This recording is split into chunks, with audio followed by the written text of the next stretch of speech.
沙咀街坊福利會學術中心感謝暨命名典禮正式開始。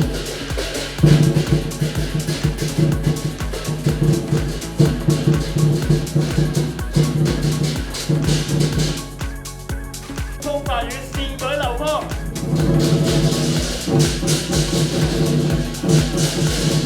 城市認識有教無類，落育人才教導有科。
香港恒生大學成立45週年，憑藉博雅加專業嘅教育模式，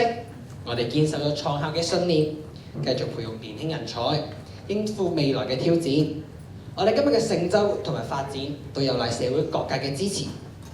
冇錯，就好似尖沙咀街坊福利會，由2020年起已經喺恒生大學成立尖沙咀街坊福利會卓越學業獎學金及尖沙咀街坊福利會助學金。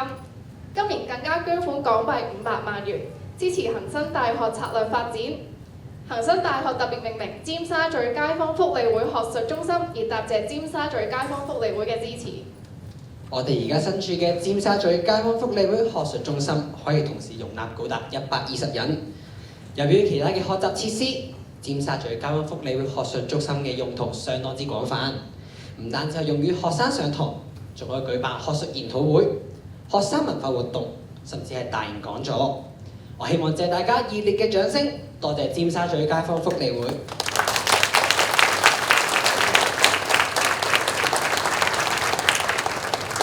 我哋而家有請香港恒生大學校長何尚文教授致歡迎辭，有請何校長。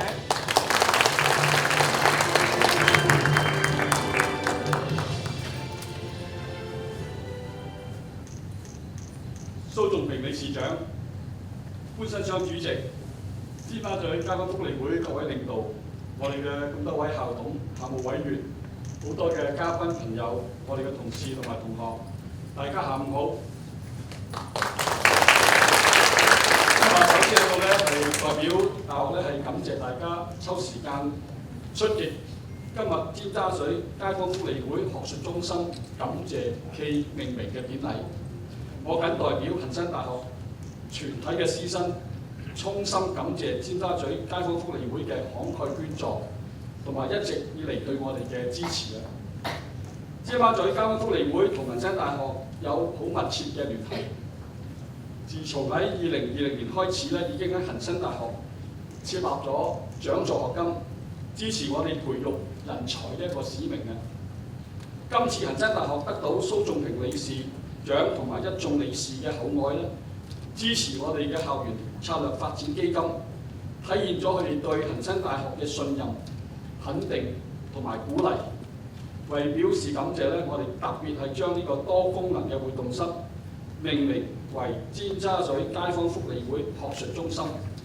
讓尖沙咀街坊福利會嘅善舉可以流芳，多啲人係會知道同埋咧係懂得去感恩感謝我哋嘅捐助人。尖沙咀街坊會咧一直以嚟係深結教育，堅信教育係促進社會進步嘅基石。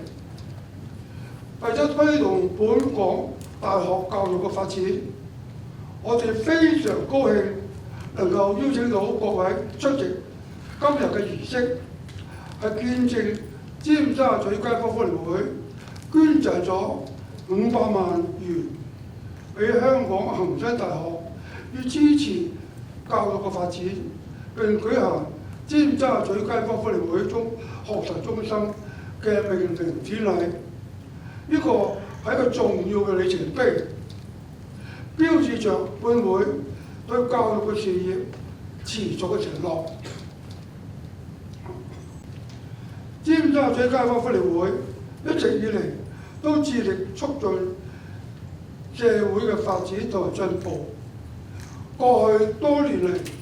我哋不斷投入資源支持本港多間大學嘅教育嘅項目，包括獎學金計劃同埋課外交流活動。我哋深信教育係改變生活嘅重要力量，亦都能為青年一代提供嘅更好嘅未來。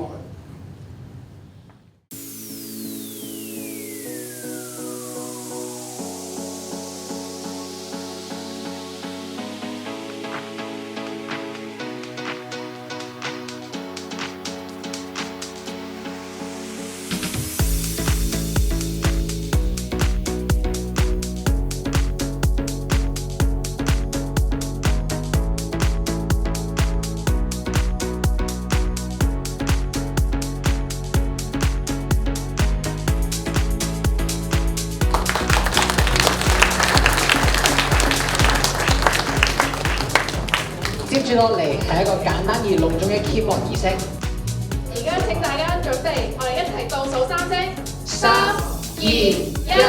尖沙咀街坊福利會學術中心正式